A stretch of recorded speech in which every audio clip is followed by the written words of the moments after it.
Africaines, Africains, je vous salue. En ce samedi 27 décembre 2025, tout en vous souhaitant de très bonnes fêtes de fin d'année, je voudrais vous entretenir de la nécessité de la construction des armées populaires, nécessité qui est liée aux circonstances actuelles dans lesquelles se trouve l'Afrique. D'abord, je commencerai par rappeler le contexte dans lequel nous sommes.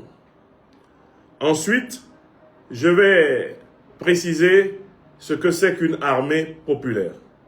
Et enfin, je vais indiquer les avantages de la mise en place sur la totalité de notre territoire continental d'Afrique noire, la mise en place des armées populaires.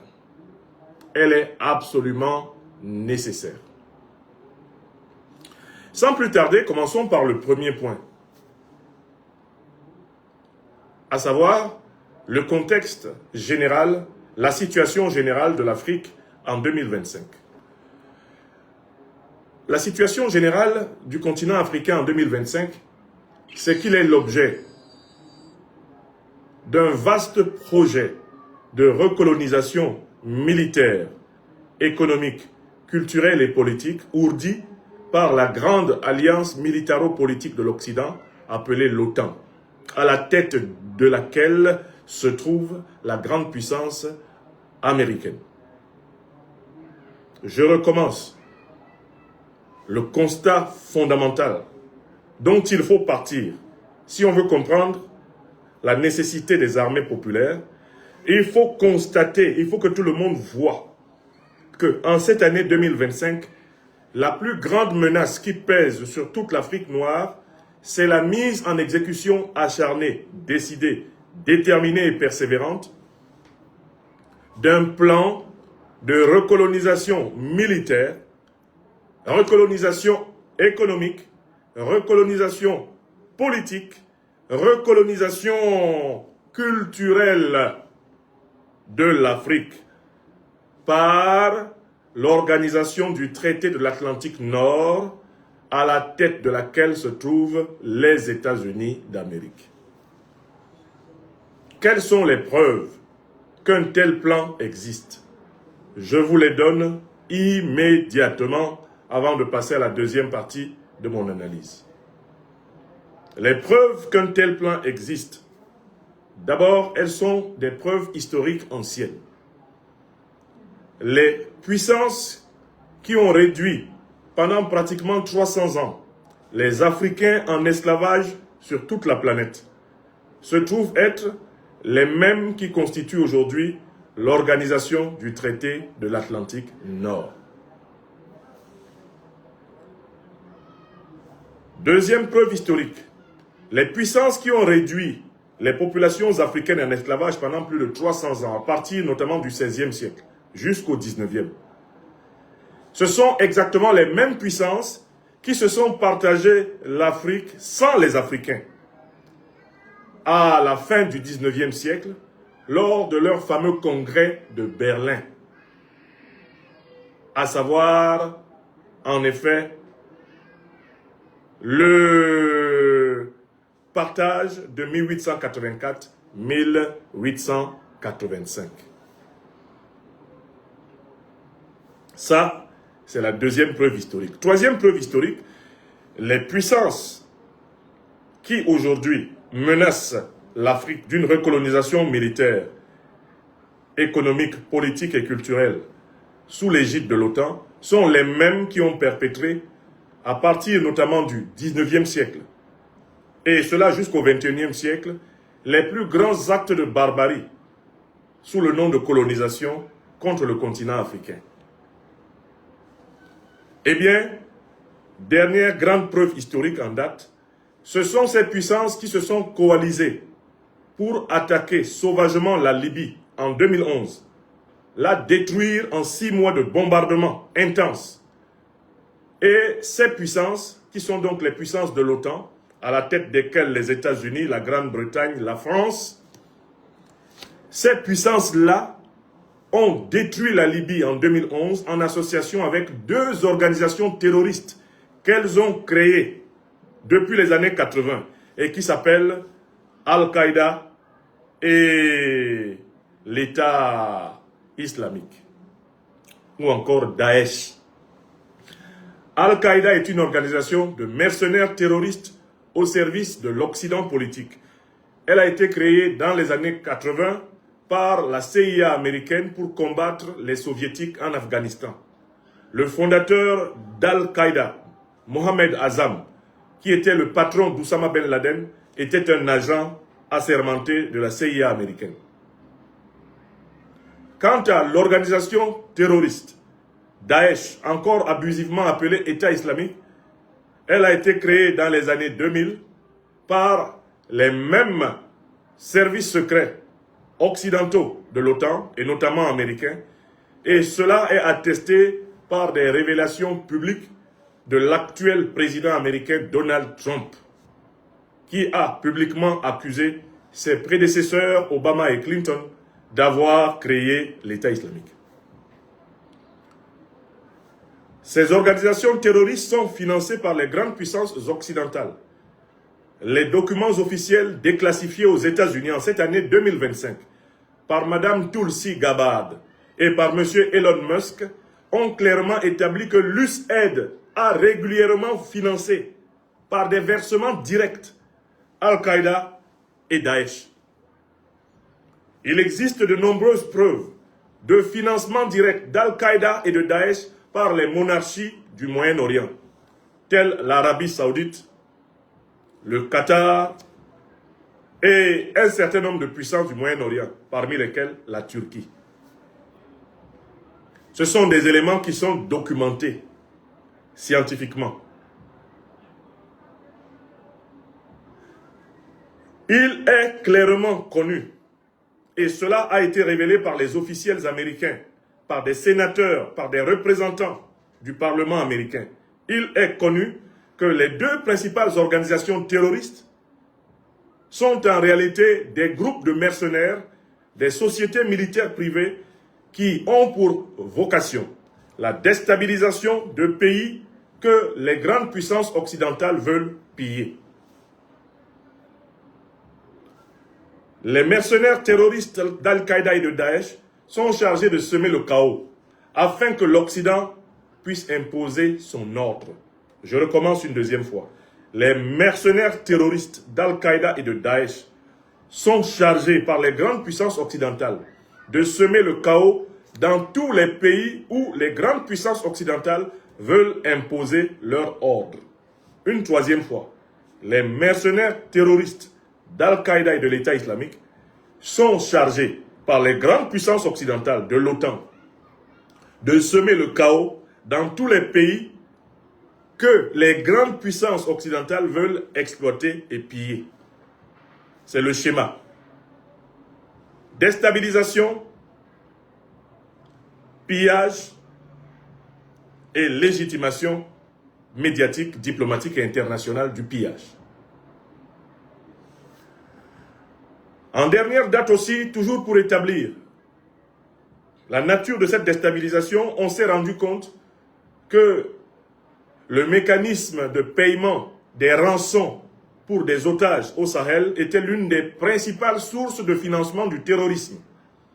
Un reportage de France 24, publié le 30 juillet 2014, a été corroboré par de nombreuses preuves supplémentaires, établissant que la France, par exemple, est l'une des principales banquières du terrorisme au Sahel. On organise des enlèvements, en réalité instrumentaux, de personnes étrangères. On en profite pour décaisser des fonds spéciaux des caisses des États occidentaux qui sont versés aux organisations terroristes. Et avec ces fonds spéciaux, les organisations terroristes peuvent se procurer des armes, des munitions, peuvent se procurer des biens immobiliers, peuvent se procurer des moyens de transport, bref, peuvent s'alimenter et mener les opérations pour lesquelles elles sont missionnées. Donc, dans la première partie de mon exposé, ce samedi 27 décembre 2025, J'espère avoir clairement fait comprendre à tout le monde que l'Afrique est en proie à un immense plan de recolonisation qui est la suite de la traite négrière, la suite de la colonisation, la suite de la persécution et des déstabilisations du XXe siècle. L'objectif est de contrôler les richesses d'Afrique du Nord. Ça a été fait à travers le saccage de la Libye. L'objectif est de contrôler les richesses du Sahel. Ça a été fait à travers l'invasion du Sahel par les mercenaires terroristes de l'OTAN et par les armées de l'OTAN, y compris celles de l'Union européenne. L'objectif est ensuite de coloniser le golfe de Guinée, qui est la région maritime la plus riche de la Terre. Cela est fait aujourd'hui à travers les actes de barbarie sur tous les pays du golfe de Guinée. Depuis la Mauritanie, le Sénégal, eh bien, la Guinée-Conakry, la Côte d'Ivoire, le Libéria, le Ghana, le Togo, le Bénin, le Nigeria, le Cameroun, le Gabon, la Guinée équatoriale, l'Angola.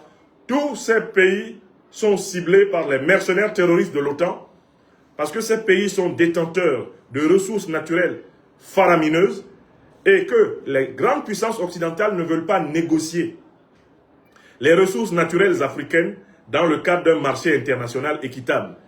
Elles veulent continuer à les piller, à se les approprier selon la stratégie négrière, la stratégie coloniale, néocoloniale et impérialiste des 600 dernières années.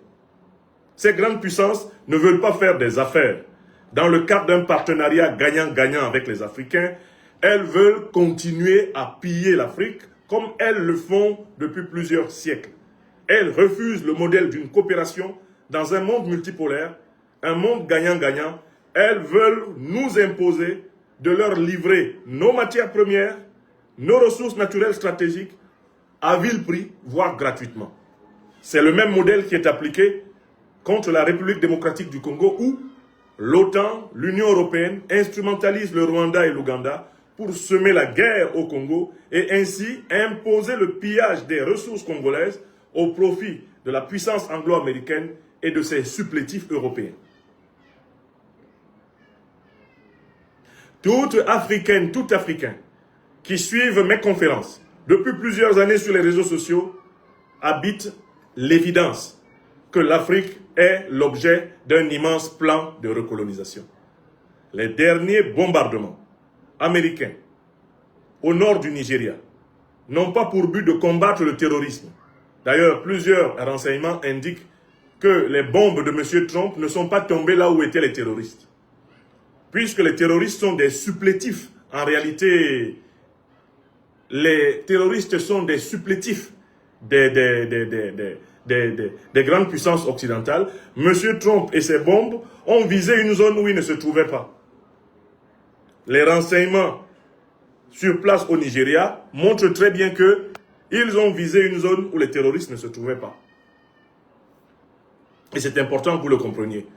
Parce que les terroristes sont en réalité des organisations de mercenaires qui travaillent sous l'égide de l'OTAN, sous l'égide des grandes puissances occidentales. Vous ne pensez quand même pas qu'on puisse détruire le personnel. L'objectif de ces bombardements, c'est de semer la terreur dans l'opinion africaine, c'est de semer la terreur au niveau des gouvernements africains, afin que ceux-ci acceptent de brader le pétrole, l'or, le manganèse, le bauxite, le coltan, qu'ils acceptent de brader l'uranium pour la grande puissance américaine et ses alliés occidentaux. Les bombardements de Trump sont des actes terroristes contre le peuple africain. Ils ne sont pas faits pour protéger les chrétiens, parce que Trump n'est pas chrétien et ne protège même pas les chrétiens américains. Les Noirs américains chrétiens sont les populations les plus discriminées, les plus maltraitées des États-Unis. Donald Trump est contre eux. Il les discrimine sauvagement. Il est en train de détruire toutes les politiques sociales qui avaient été mises en place dans la logique de la discrimination positive pour les populations noires américaines. Quelqu'un qui n'aime pas les Noirs américains ne peut pas aimer les Noirs africains. Ce n'est pas possible. Ces bombardements sont des menaces qu'il fait peser sur la totalité des pays africains pour leur dire les États-Unis ont soif de matières premières stratégiques et de terres rares. Si vous ne nous les donnez pas, nous allons vous bombarder. Nous allons vous tuer. C'est ça le message de Trump. Alors, il n'y a que les Africaines et les Africains qui sont des lâches ou qui sont des valets du néocolonialisme français, de l'impérialisme occidental. Il n'y a que ces Africains-là pour ne pas reconnaître l'évidence du vaste plan de recolonisation militaire, recolonisation, économique, recolonisation politique, recolonisation culturelle de notre continent. C'est une évidence de base. Il faut être du diable en personne pour ne pas reconnaître ce fait.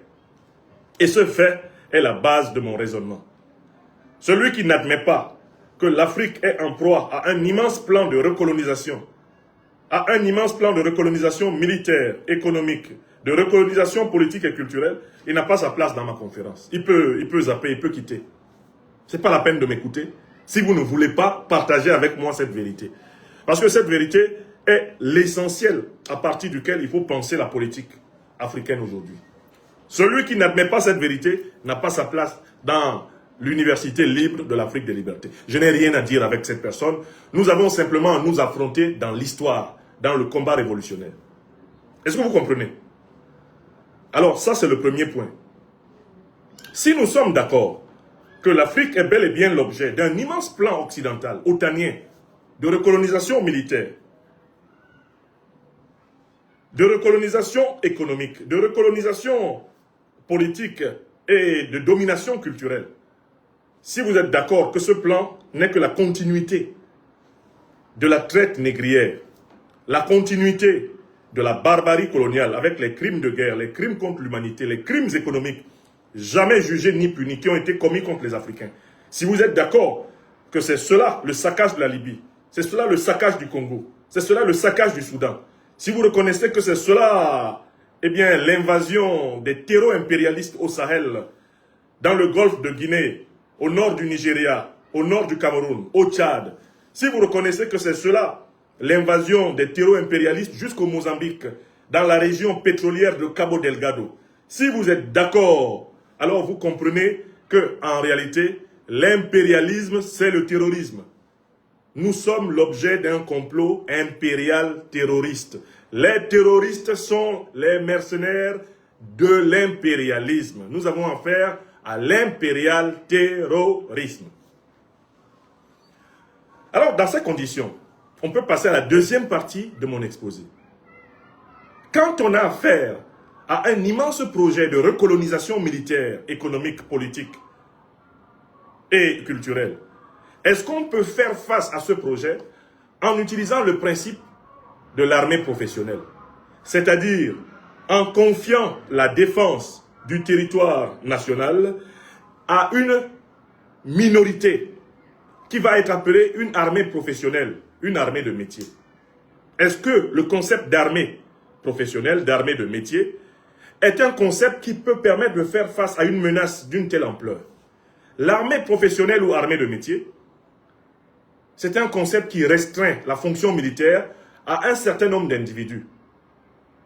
Bien souvent, 1 à 2% maximum d'ailleurs de la population du pays, ces individus reçoivent une formation spécifique et ils vivent toute leur carrière au service de la défense de la patrie. La fonction militaire professionnelle est donc une spécialisation d'une partie de la population dans la défense du territoire national. Les armées professionnelles ou armées de métier fonctionnent très bien en temps de paix.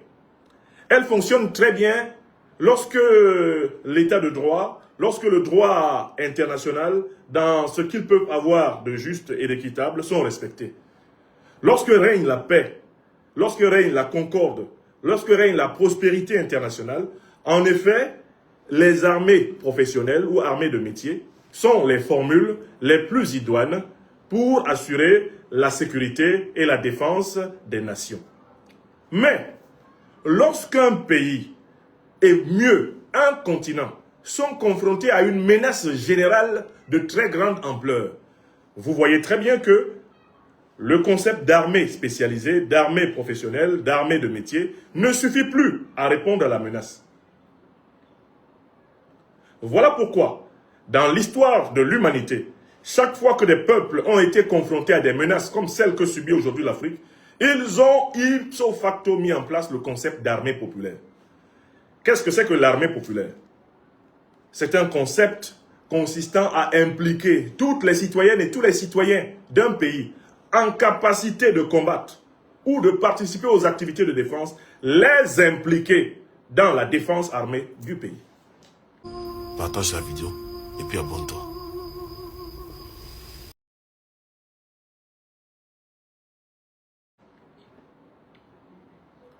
Le concept d'armée populaire est donc une extension de la spécialisation militaire à la totalité de la population apte aux activités militaires. Les activités militaires ne sont pas que des activités physiques. Il y a des activités militaires qui sont des activités intellectuelles, théoriques, mentales, comme par exemple le renseignement. Mais le concept d'armée populaire renvoie à l'idée de l'identité qu'on va construire entre l'armée et le peuple. C'est le concept du peuple en armes.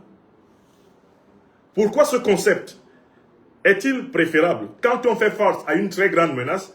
Parce que ce concept élargit la base de la résistance contre l'envahisseur. C'est avec le concept d'armée populaire que les puissances colonialistes et impérialistes occidentales ont été vaincues partout dans le monde. C'est le concept d'armée populaire qui a vaincu l'impérialisme occidental en Chine, avec le leader Mao Tse-tung. C'est le concept d'armée populaire qui a permis à Cuba de résister à toutes les tentatives des États-Unis d'Amérique de réduire ce pays à ses quatre volontés. C'est grâce au concept d'armée populaire que l'Iran tient debout aujourd'hui face à la grande puissance occidentale américaine et sa supplétive absolue, Israël. C'est grâce au concept d'armée populaire que la République populaire de Corée du Nord fait face aujourd'hui aux menaces de l'Occident. C'est grâce au concept d'armée populaire que le Venezuela est debout avec Maduro, comme il était debout avec Hugo Chavez. C'est avec le concept d'armée populaire que l'Angola s'est libérée du colonialisme portugais à travers le mouvement pour la libération de l'Angola, le MPLA, d'Agostinho Neto. C'est à travers le concept d'armée populaire que l'ANC a engagé la grande résistance d'Umkhonto we Sizwe qui a fait reculer le pouvoir de l'apartheid en Afrique du Sud. C'est avec le concept d'armée populaire que le Mozambique a été libéré du colonialisme portugais par le Frelimo du camarade Samora Machel. C'est avec le concept d'armée populaire que la révolution guinéenne du camarade Sékou Touré a fait face aux menaces de l'impérialisme. C'est avec le concept d'armée populaire que la révolution burkinabé a été mise sur pied dans les 4 années 1983-1987 par le camarade Thomas Isidore Noël Sankara. Le concept d'armée populaire consiste donc en l'extension de la fonction militaire à la totalité des membres du peuple, capables de participer activement à sa défense physique, à sa défense intellectuelle, à sa défense économique, à sa défense politique, à sa défense tactique, stratégique et même spirituelle. Et c'est la seule solution sûre qui permette, même quand viendraient à disparaître les dirigeants d'un pays, c'est la seule solution sûre qui permette, même quand viendrait à disparaître une partie des dirigeants d'un pays, que la lutte continue, que la révolution se poursuive. La construction de l'armée populaire empêche les puissances impérialistes d'imposer des fantoches à la tête de la nation dès lors que le peuple adhère et participe entièrement à l'activité révolutionnaire. Dans la situation actuelle, nous voyons très bien que l'OTAN menace d'envahir à nouveau complètement le continent africain à travers ses supplétifs, Al-Qaïda et l'État islamique. On voit très bien que l'OTAN monte en première ligne. L'armée française bombarde au Bénin, l'armée américaine bombarde au Nigeria. Dans la situation actuelle, on voit très bien qu'il s'agit en réalité d'actes de guerre contre l'Afrique. Comment l'Afrique peut-elle répondre à ces actes de guerre hybrides et ouverts qui se multiplient de la part de l'alliance militaro-politique de l'Occident? L'Afrique ne peut efficacement répondre à cette menace qu'en mettant en place des armées populaires. Et voilà pourquoi j'ai été particulièrement intéressé par une information venue du Niger, que je voudrais vous faire écouter pour que vous compreniez jusqu'à quel point les dirigeants de l'Alliance des États du Sahel ont compris la nécessité de bâtir des armées populaires. C'est une information du Conseil des ministres qui s'est tenu hier à Niamey au Niger. Et je voudrais que vous entendiez cette information. Voilà, hop. Peuvent être réquisitionnés par la Fondation. Voici ce qui a été décidé hier au Niger. Au titre de la présidence de la République, le Conseil des ministres a adopté les projets de texte ci-après. Projet d'ordonnance relative à la mobilisation générale pour la défense de la patrie. Le présent projet d'ordonnance a pour objet de déterminer les modalités d'organisation, de préparation et de mise en œuvre de la mobilisation générale. Il est pris conformément aux prescriptions de la Charte de la refondation et aux dispositions de la loi numéro 2002-030 du 31 décembre 2002 portant organisation générale de la défense nationale. Il détermine les rôles et responsabilités des différentes composantes de la nation dans l'organisation, la préparation et la mise en œuvre de la mobilisation générale pour la défense de la patrie. Ainsi, le présent projet d'ordonnance fixe les mesures institutionnelles, juridiques, administratives et pratiques à mettre en œuvre en vue d'une organisation efficiente de la mobilisation générale. À cet égard, peuvent être réquisitionnés pendant la mobilisation générale les personnes, les biens et les services pour contribuer à la défense de la patrie dans le respect de la législation et de la réglementation en vigueur et des dispositions de la présente ordonnance. Tout citoyen est tenu au respect des dispositions et des mesures relatives à la mobilisation générale, notamment répondre immédiatement à l'ordre d'appel ou de rappel, répondre sans délai à l'exécution des mesures de la défense de la patrie, se soumettre à la réquisition, se conformer aux dispositions prises par les autorités compétentes, s'abstenir de communiquer et d'échanger, notamment à travers les technologies modernes ou tout autre moyen pouvant faire obstacle à la mobilisation générale ou influer négativement sur sa mise en œuvre. Informer les autorités publiques compétentes sur tout ressortissant de pays hostiles se trouvant sur le territoire national et sur tous les faits et actes pouvant entraver l'exécution de l'opération de mobilisation générale. Ces différentes mesures et actions sont dictées par la nécessité de préserver l'intégrité du territoire national, la souveraineté de l'État, de protéger les populations, les institutions et les intérêts vitaux de l'État contre toute menace intérieure ou extérieure. Il est prévu une sensibilisation citoyenne en vue de contribuer à la consolidation du sentiment patriotique, à la prise de conscience du rôle à jouer par les citoyens en matière de mobilisation générale et à la mise en évidence de leur devoir à l'égard de la patrie. Projet de décret accordant le bénéfice des avantages du régime conventionnel du Code des investissements à la société DHI. Voilà. Je voulais vous faire écouter ce projet de loi portant mobilisation générale au Niger, encadrant donc la mobilisation générale au Niger. Si les autorités nigériennes veillent à être désormais en capacité de déclencher la mobilisation générale, cela veut dire que toute l'Afrique, en réalité, se réglant sur ces autorités d'avant-garde, doit s'engager dans la conception d'armées populaires capables, en effet, de mieux mettre en œuvre les consignes de mobilisation générale que de simples civils. Cela veut dire, très clairement, que la formation à la défense et à la sécurité de nos nations africaines doit être impérativement incluse dès cette année, dès maintenant, dans la formation de tous les jeunes africains. Il faut inclure la formation à la défense et à la sécurité au programme de l'école primaire, au programme du collège, au programme du lycée, au programme de toutes les universités.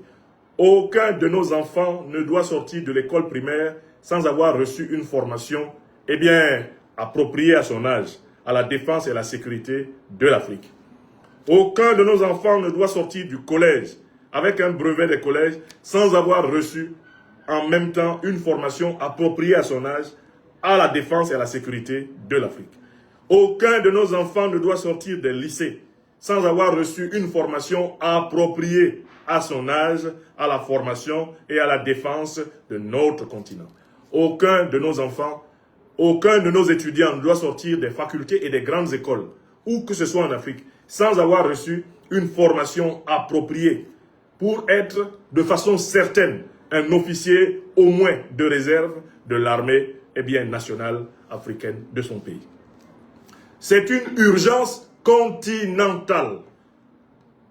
Les pays africains doivent constituer des armées populaires.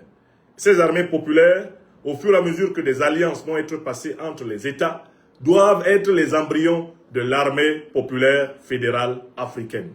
APFA, Armée populaire fédérale africaine. Nous devons d'autant plus hâter ceci que l'Occident est rassemblé en une armée, confédérée. L'OTAN, qu'est-ce que c'est? L'OTAN, c'est une alliance d'armées. C'est une association d'armées, l'OTAN. Organisation du traité de l'Atlantique Nord, c'est l'association d'une trentaine d'armées occidentales. Nous faisons face à une trentaine d'armées occidentales, sur le continent africain. L'Afrique ne peut pas affronter 30 armées occidentales associées. L'Afrique ne peut pas affronter une trentaine d'armées occidentales associées en n'ayant pas des associations d'armées comparables. En n'ayant pas une alliance, des armées, nationales africaines, une armée panafricaine fédérale. Le fait que le Niger accélère ses capacités de mobilisation indique que le Niger a compris, comme l'ensemble des pays de l'AES, que la déstabilisation qui a été conçue contre la Libye nous vise tous. Que c'est toute l'Afrique noire, en fait, qui est dans la ligne de mire de l'OTAN. Le fait que le Niger accélère aujourd'hui avec sa loi de mobilisation indique que le Niger est en train d'aller vers la réalisation du concept d'armée populaire. Car seule une armée populaire peut réussir à mieux mobiliser tous les segments de la nation dans sa défense. Il est heureux que l'Alliance des États du Sahel, dans ce domaine encore, soit pionnière. Elle nous montre le chemin.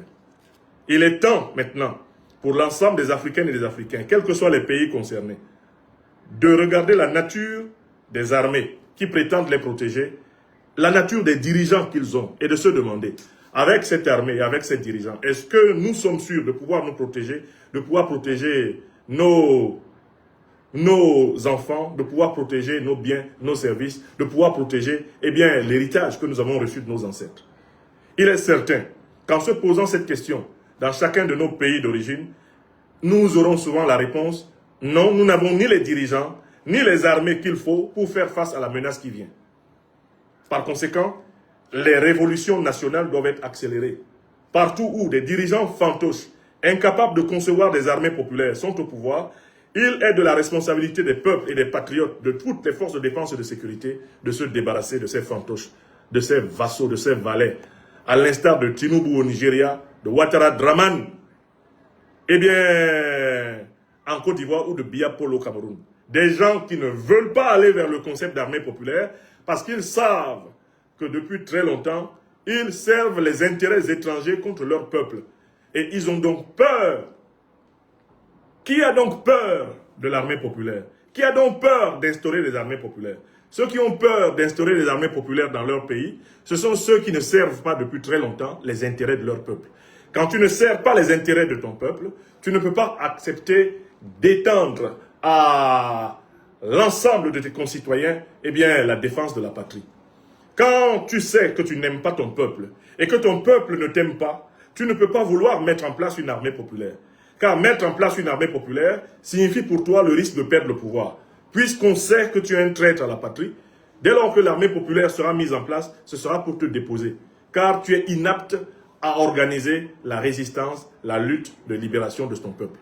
Donc, la mise en place des armées populaires n'est possible que lorsqu'il y a une confiance entre le peuple, l'armée et le chef. Quand il y a une osmose, une symbiose entre le peuple, l'armée et le chef, quand il y a une symbiose entre le peuple, l'armée et le chef, il est plus facile de construire les armées populaires que quand le chef est un valet de l'Occident, un caniche de la France-Afrique, et qu'il a conçu l'armée comme une unité lui permettant de se défendre contre le peuple. En effet, nous avons deux sortes d'armées en Afrique, celles qui sont au service des peuples, qui protègent les peuples contre les prédateurs, extérieurs et même intérieurs, et puis celles qui sont au service des dictateurs et des grandes puissances étrangères. Seules les armées qui sont au service des peuples, qui protègent leur peuple contre les prédateurs étrangers et les traîtres internes, seules ces armées peuvent faire la mutation de l'armée professionnelle vers l'armée populaire. L'armée populaire étant en quelque sorte une armée de réserve. Je voudrais enfin conclure en rappelant l'intérêt de l'armée populaire. L'intérêt de l'armée populaire, c'est aussi le fait que, grâce au concept d'armée populaire, en effet, on fait participer la plus large frange de la population à la défense de la nation, ce qui fait qu'il n'y a plus de rivalité entre les civils et les militaires autour de la fonction politique. L'une des critiques qu'on entend dans les pays dirigés par des militaires, c'est que dans ces pays-là, les civils ont été écartés de l'activité politique, les militaires se sont accaparés du pouvoir, et que ce n'est pas juste. Or, cette critique ne serait pas fonctionnelle dans des pays qui pratiqueraient le principe de l'armée populaire. Car là où il y a armée populaire, tout le monde étant membre de l'armée, personne ne peut être jaloux de son frère ou de sa sœur parce qu'il exerce le pouvoir politique ou qu'il dirige l'organisation politique. À partir du moment où nous sommes tous membres de l'armée populaire de notre pays, l'armée populaire de notre continent, il n'y a plus de rivalité entre de soi-disant civils et de soi-disant militaires. Il n'y a plus cette opposition civilo-militaire dès lors que nous servons tous patriotiquement, les intérêts vitaux, la souveraineté et la liberté de choix stratégique de notre continent, de notre nation, de notre communauté civilisationnelle africaine. Donc, construire des armées populaires, c'est rassembler davantage la classe politique. Puisqu'il n'y aura plus cette fameuse dichotomie entre le civil et le militaire, on ne pourra plus, en effet, avoir affaire à ce fameux procès, cette fameuse rivalité, cette concurrence entre les civils et les militaires pour l'exercice du pouvoir politique. Il faut mettre en place les armées populaires pour mettre fin à la rivalité civilo-militaire et faire triompher le principe patriotique, le principe panafricaniste, le principe révolutionnaire. Mes chers amis, voilà la réflexion que je voulais vous proposer aujourd'hui et je voudrais saluer les autorités du Mali, du Burkina Faso et du Niger pour le travail de précurseurs, de pionnières de la libération africaine qu'elles abattent. La loi de mobilisation du Niger est en réalité un indice de ce qui doit être fait partout. Elle est un prototype de ce qui doit être fait partout. Il faut transformer les armées, passer de l'armée professionnelle nationale spécialisée à l'armée populaire pour être en capacité de faire face à la menace qui nous pend au nez. La menace de l'impérial terrorisme. La menace de l'impérial terrorisme. Partage la vidéo et puis abonne-toi.